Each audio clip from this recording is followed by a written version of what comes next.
Within just under 3 minutes, Ukraine delivered a devastating blow to the brain of Russia's long-range airstrike operations on the Eastern Front.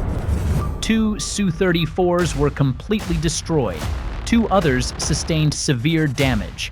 At the same time, a primary bomb depot went up in a chain reaction, erasing dozens of KAB-500 and FAB-250 bombs awaiting loading. Right in the heart of Marinovka Airbase, Volgograd region, a location long considered a safe rear base, but with no early warning and no interception response whatsoever. But the most striking part? 3 small unmanned aircraft, costing less than $100,000, outmaneuvered Russia by 1 full step, preempting an airstrike that had been months in the making.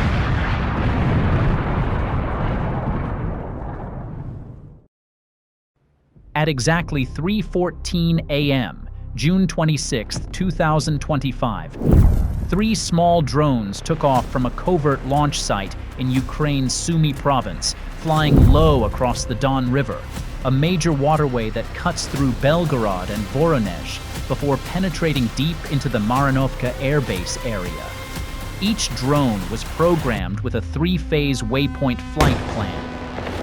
The main flight path stretched over 438 kilometers, beginning in Sumy, Ukraine, slicing through Russian airspace in Kursk while avoiding fixed radar centers by hugging low-altitude civilian air corridors to blend in. Each drone carried a 20-kilogram warhead loaded with C4, programmed for a single mission: eliminate fixed targets inside Marinovka Airbase. Top priority: the Su-34 strike fighters, among the most advanced bomber fighters in Russia's arsenal. For weeks, Ukrainian signals intelligence and recon units monitored Marinovka closely. Satellite imagery, encrypted comms, and elevated activity around maintenance bays and primary bomb depots indicated Russia was covertly preparing a new long-range bombing campaign, likely targeting strategic cities like Kharkiv, Sumy, or even Dnipro. A total of 12 Su-34s, each valued at $50 million, were stationed there. These aircraft are the backbone of Russian airstrikes across eastern Ukraine. All were being prepped with KAB-500, precision-guided bombs with massive blast potential. The entire fleet was in emergency readiness, gearing up for a large-scale offensive into Ukrainian territory. But this time, those bombs wouldn't make it to Kharkiv or Sumy. They would detonate at their origin point, struck by a Ukrainian counterattack like never before. As of early 2025, Russia possessed only about 120 Su-34s. So this mission would directly impact Russia's ability to maintain air superiority over key zones like Donetsk and Kharkiv. At exactly 4:20 a.m., after more than an hour of silent flight, the 3 drones split formation, shifting into a spearhead pattern, approaching Marinovka from the northwest. Drone 1 took the lead, maintaining altitude at 120 meters, tasked with direct recon and target confirmation via terrain imagery. Drone 2 veered 15 degrees left, flying at 90 meters. Drone 3 went 15 degrees right at 110 meters. Drones 2 and 3 served as the main strike units, creating a 3-pronged flank to scramble radar detection and confuse enemy targeting systems. The approach zone around Marinovka is low terrain, surrounded by dense vegetation clusters standing 10 to 15 meters high and abandoned tech depots. Russia's low-altitude radar, Podlet K1, has a minimum scan angle of about 6 to 10 degrees, which means anything below tree canopy or within terrain shadows won't appear on alert systems. On top of that, temperature variations between ground, tin roofs, and vegetation generated a natural thermal noise field, burying drone reflections completely. For nearly 90 seconds, the 3 drones vanished from Russia's early warning grid. That's all they needed, a window wide enough to deliver a surgical blow. At 4:22 a.m., with only 2,300 meters to target, Drone 1 switched to attack mode, accelerating to 140 kilometers per hour, holding trajectory with an auto-correction algorithm. No warning lights, no sirens, no air defense response. Ahead stood the maintenance hangar, where a Su-34 marked Red 34 had just completed repairs. Drone 1 carried a 2.6 kilogram shaped charge warhead with a tungsten core and hardened steel casing, designed to pierce industrial structures. The dual-stage fuse produced a hyper-focused pressure blast, unleashing a plasma jet moving at 9,100 meters per second and exceeding 2,500 degrees Celsius, capable of breaching 22 millimeters of steel instantly. At 1,800 meters out, about 16 seconds to impact, it angled down at 28 degrees, locking onto the steel roof of Maintenance Bay No. 2. The blast converged at a structural weak point, collapsing the central axis of the hangar. Detonation occurred at 4:24 a.m. Fire erupted within 0.3 seconds. The freshly repaired Su-34 was engulfed in flames in under 20 seconds. Seconds later, 2 oxygen tanks near the hangar's west wall detonated in succession, sending shock waves and shards of metal over 80 meters. Heat from the initial blast and oxygen explosions obliterated the wing and engine bay. Radar panels buckled. The cockpit collapsed from the reverse pressure. The aircraft became a scorched husk beyond recovery. In a covert mobile command post, 32 kilometers from Marinovka, Ukrainian ops teams monitored everything without blinking. Infrared feed from a DJI Mavic 3 lit up with a sudden flare, temperature spiking exponentially. Su-34, Red 34, and Maintenance Bay No. 2 neutralized. Moments later, Drone 2 adjusted vector, turning 4 degrees right, heading for the Eastern fighter jet parking area. Distance to target, 2,100 meters. ETA, 41 seconds. It accelerated, hugging the terrain. Light headwind, but not enough to affect trajectory. Altitude held at 110 meters, just enough to clear the outer steel perimeter fence. Camera shifted to image recognition mode. A long fuselage, swept wings, and gull-shaped frame appeared. Signature profile of the Su-34. Target locked, a fighter parked near the edge of Parking Bay 2.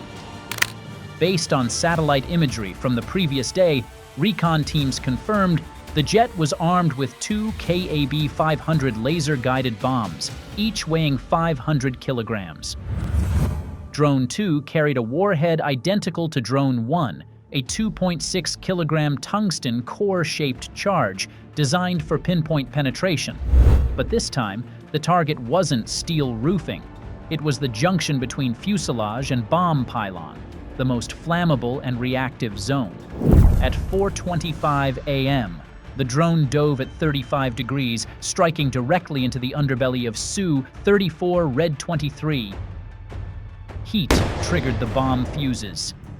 The first KAB-500 exploded 1.4 seconds later, destroying the tail and left engine of Red 34. The second bomb followed, creating a fireball over 60 meters high. Blast pressure exceeded 70 psi within a 20-meter radius. Thick black smoke engulfed the east tarmac. 2 losses in one strike, 1 aircraft destroyed, 1 crippled. From the control post, a Ukrainian coordinator confirmed Target 23 destroyed. Fireball confirmed. Drone 3 was closing in. Navigation feed showed its original target zone, Parking Bay 3, was now fully engulfed in smoke and heat from Drone 2's explosion. The image recognition system could no longer distinguish aircraft structure in the interference zone. The primary attack route was no longer viable. After 1.7 seconds of processing, Drone 3's onboard AI automatically switched to a backup plan.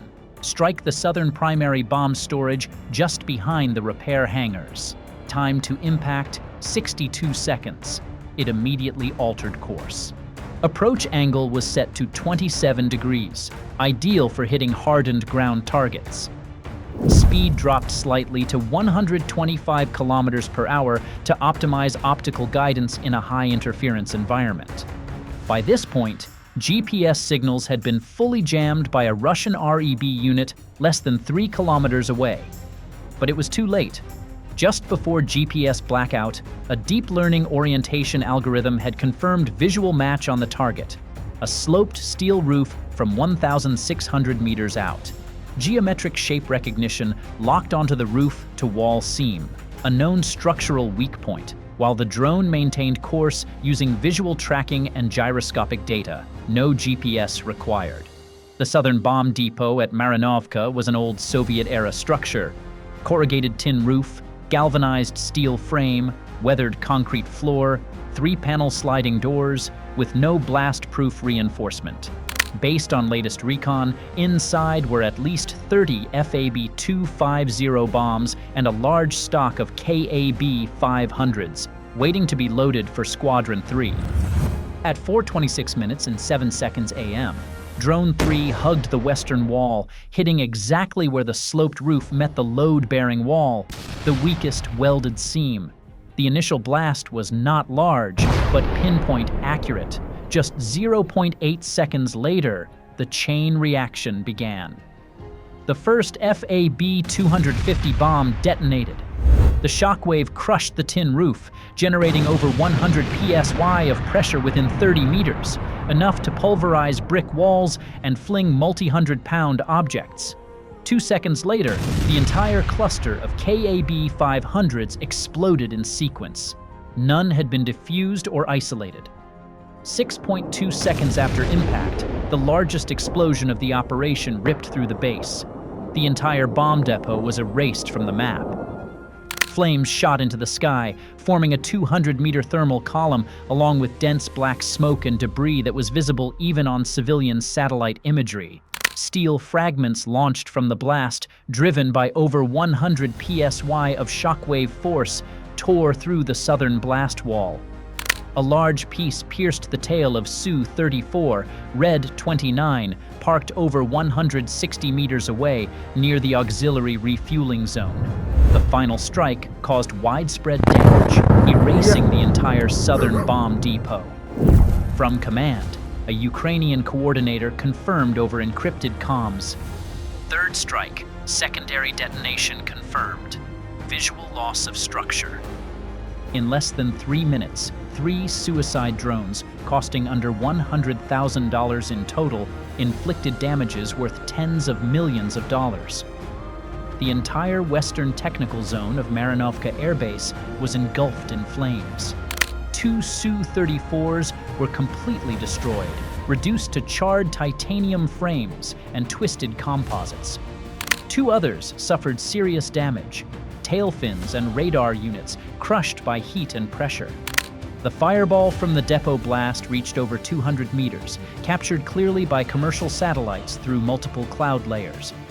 Heat from the chain detonation triggered a closed-loop convection system, sucking in air from all directions and pushing smoke, toxins, and molten debris into the sky. Debris from the hangar roof, unexploded bombshells, even Su-34 engine caps flew over 300 meters, turning the entire western base into a no-go zone. All technical infrastructure was completely disabled. But the loss didn't stop there. Marinovka is one of 3 strike support bases for Russia's Su-34 wing operating across the Donetsk-Zaporizhzhia front. With its maintenance and munitions zone destroyed, Russia's ability to conduct precision bombings with guided weapons was disrupted for at least 10 to 14 days. Russia began redeploying Pantsir systems to deep rear bases, previously only used at the front line. Surveillance drones were activated 24/7. The Russian Ministry of Defense ordered immediate inspections of all bomb depots, especially regarding safe distances between aircraft parking zones and munition storage. But the real question is no longer, how do we shoot down individual drones? It's, how do we make this kind of attack not worth it for the enemy? And if Ukraine continues evolving its tactics at this pace, Russia may not have much time left to figure out the answer.